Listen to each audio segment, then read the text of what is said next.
All right, next in this pool, we've got a pretty cool setup for sanitization. We'll go into a little bit more of a segment on UV, on the ultra UV unit, and the lights within this unit, or the lamps within this unit. Also with the ultraviolet light, we have the Clear O3. So this is not quite connected yet because this is a brand new setup, but it's usually mounted on the wall somewhere by the pool equipment. And this little unit here produces ozone. And ozone actually gets pulled into the filter.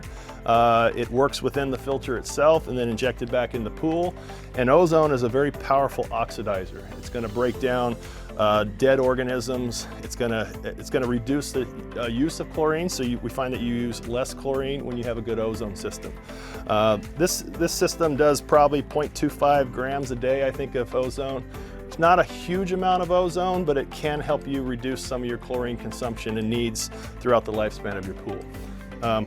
We've talked a little bit about the service of these units. There's not a lot to service in these units other than seeing whether the light is on in the middle section, and the ozone has a light indicator right on the front. And when that's on, you'll see a little blue light that comes on. Again, you have a 2-year warranty on each one of the lamps and the complete ballasts and everything inside these units. After 2 years, you will start to have service and maintenance on these, which is replacing the UV lamps in both of these units. So that's a little bit about our ozone and UV combo.